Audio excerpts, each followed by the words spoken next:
Hey, this is Zach from Scenic Sights and Bites. Welcome to Let's Make Wine Part 3, Winemaking for Beginners. If this is your first time joining us, be sure to go back to Part 1 and 2. I'll put the link in the description below so you can see the entire process that we're doing. This video series is based on the Kenridge Classics Merlot wine kit, but it's applicable to most of the Kenridge Classics 4-week kits that are out there. In addition to these videos, I provide a little bit of extra information, some tips and tricks, but if there's something else that you'd like to know about, put it in the comments below and I'll see what I can do to answer you. Now, as you recall from part 2, we had our wine sitting in a secondary fermentation, even though the kit didn't require it, because we were not going to be back in time to deal with the next stage, which was the stabilizing and degassing, while it was just sitting in a primary fermentation. The reason it's okay to let it sit in a secondary fermentation quite a bit longer is because we have the airlock on it. Instead of dealing with stabilizing and degassing on day 14, today is day 26. So it's in the secondary fermentation from day 10 to day 26, and that's okay in this case. I'm going to pull that out, and then we are going to check the specific gravity. Make sure we record what the specific gravity is, and then we're going to go through the stages of stabilizing and degassing, and I'll show you all that as we go. It's hard to see on the camera, but it's at 0.993. Okay, so right now we are racking the wine into my second glass carboy that I have. It's pretty hard to do this process if you don't have 2 glass carboys, which I think is why the kits don't require a secondary fermentation. And when you do a secondary fermentation, I don't think they require you to rack it back again. Inside here, have a look. You can see there is sediment in there. Okay, now we've racked the wine into the second carboy, which you saw here just a moment ago. I've since put that carboy back into the primary fermenting tub with the water that was already in it and the heat belt, so that can maintain a constant temperature over the next 10 days or so. If you haven't already done this, click subscribe, click the bell, and if you like the video, click the little thumbs up. That'd be awesome. Anyway, so the next couple of steps that we have to do here is we're going to add a package of potassium metasulfite. Okay. Now, the potassium metasulfite, it helps prevent spoilage. It helps preserve the flavor and the color of the wine. And if you recall, potassium metasulfite is actually the same stuff I use to sanitize the equipment. Okay, the next thing is they're asking for is the potassium sorbate. And so I'm just adding it to about a half a cup of warm water, even though it's not asking for it on this kit. It just helps to dissolve it a little bit better. Okay.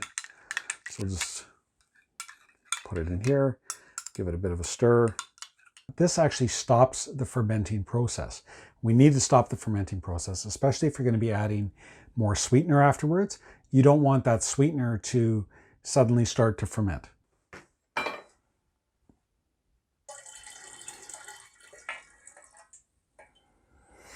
And like everything else, everything we're doing today, all the equipment we're using, I've already washed and sanitized. I just don't need to show you how to do that. If you're not sure how to do that, if you haven't seen part 1, go back and watch part 1, because part 1 explains how to make sure all your equipment is perfectly clean and sanitized to prevent unwanted growth and nasty flavors and turning wine into vinegar and things like that.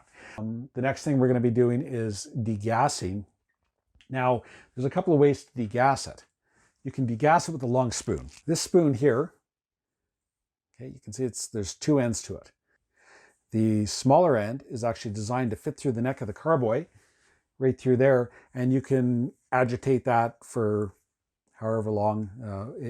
Believe me, it seems like an eternity when you're degassing, because you've got to get rid of all the gas out of there, otherwise your wine's not going to clear properly. So that's one way to do it. If you're going to make more than one wine kit, spend a few bucks and invest in this baby here, or something similar to it. This attaches to a drill. That just sits on the neck. You pop it through. When you start spinning, these will open up like that and spin around, and that will effectively help to quickly stir up your wine and degass it way faster, way easier, but you need to have a drill to work with this. Okay, so I've got this attachment. I'm just gonna hook it up to the drill.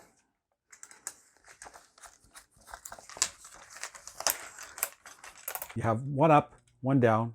Make sure that they can pivot like that. And then it'll go in, oh, just keep that up. It'll go in nice and easy that way. And then you can see inside the jar, hopefully. When I turn on the drill, you can see how they spin around. Now I'm going to be spinning them around closer to the bottom of the carboy because I want it stirring it, not frothing it up too much. But as I'm doing that, you're going to see, and I've already been doing it a little bit here, so you can see there's small amounts of gas bubbles and whatnot sitting on top. That's normal. You got to get all that gas out. About a medium speed. You don't want to go too fast. But you do want it to mix up good. You do want to get those bubbles out. It's kind of like stirring up your ginger ale if you've ever had an upset stomach and you want to degass a glass of ginger ale so you can feel better without feeling burpy. It's the same idea. You know, with that, you're stirring it up with a fork, getting all the gas out before you drink it. Well, here we're stirring it up with this. Okay, so I just stopped the drill. I'm going to change directions. Now I'm going to go in the opposite direction for another 30 seconds. You can see the gas bubbles starting to form. Okay, so it's going to be hard to see here, but there are little lines of gas coming up the side of the carboy. That's all gas that's being released from the wine. So after each time I stir it, you'll see a little bit more coming up.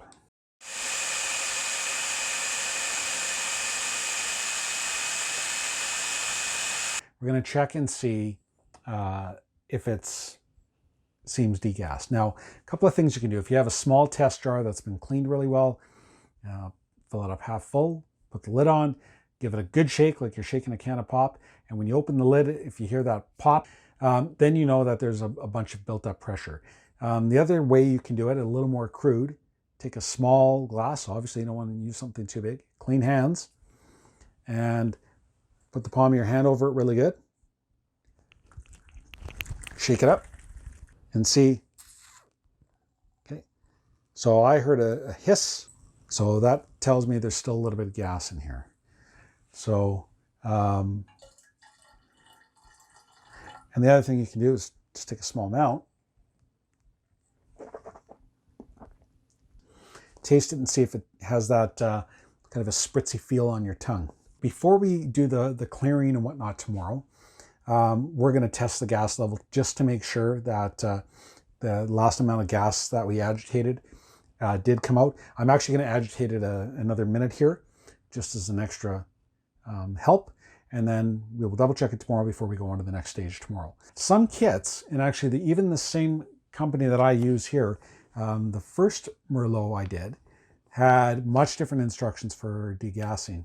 They were much more specific to the wine kit. They've since gone to a general type of instruction.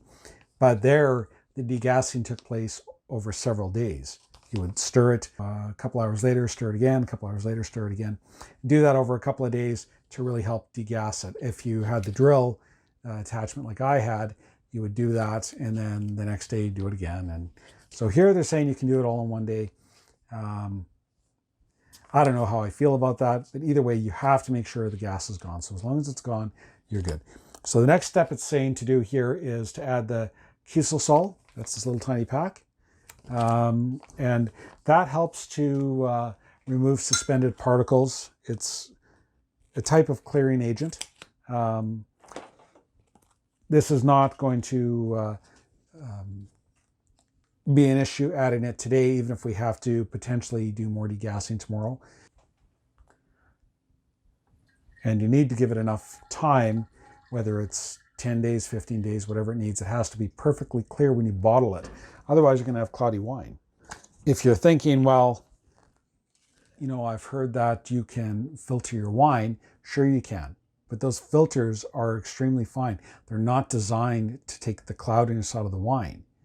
Okay, so your wine actually has to be completely clear before you filter it. I've added in that pack of Kieselsoll. I'm going to give it a stirring again, and then we're going to leave it. I'm going to fit the airlock in. We'll check it tomorrow to make sure all the gas has gone out of it before we do the final clearing. That should do it. So the clearing agents actually work by grabbing onto those particles that are suspended in the wine. They grab onto them and they cause them to sink down to the bottom. There it is. The airlock's been fit. The contents of that Kiesel sol has been stirred in. You can actually still see it spinning slowly a little bit there. Okay, we are at the next day. I'm going to check to see if there's any fizz. If you have a better way of testing, I want to know, so please comment below. Okay, so I still got a bit of a coming out of it. Now, you can get that anyways, at least a small amount is what I've been told, just because we are agitating it. But I'm going to give it another stir. I'm going to give it another stir anyways, just to make sure, because it was kind of loud. Well, I did another about 4 minutes, 30 seconds each direction, a couple of times. So I could definitely see some gas coming up from the bottom. And then in a couple hours, once those bubbles have settled, I'm going to come back and add the last step there for the clearing, which is the citizen. And then it will sit until it is bottled at that point. Okay, so the last step we're going to do here now is to add the citizen. Okay, that's another thinning agent. That's going to help clear the wine, and it's going to be stirred in. So I'm going to add it here. Let me just pull the airlock off. I'll add it in. I'll give it another good stir, and then we're going to just let it sit until it's time to bottle. And regardless of what the kit may suggest for time, the biggest thing that you have to be very aware of is making sure that it is absolutely clear. Make sure the inside of the neck is nice and dry. And the bung is dry, so that when you fit the airlock, it's not going to slip off and allow air to enter. At this point, since it's degassed, you could also use a solid bung if you wanted. So thanks for watching Let's Make Wine for Beginners Part 3. This was Part 3 in a series. So if you haven't seen Part 1 and 2, go back. I'll put a link in the description. If you enjoyed the video, give us a thumbs up.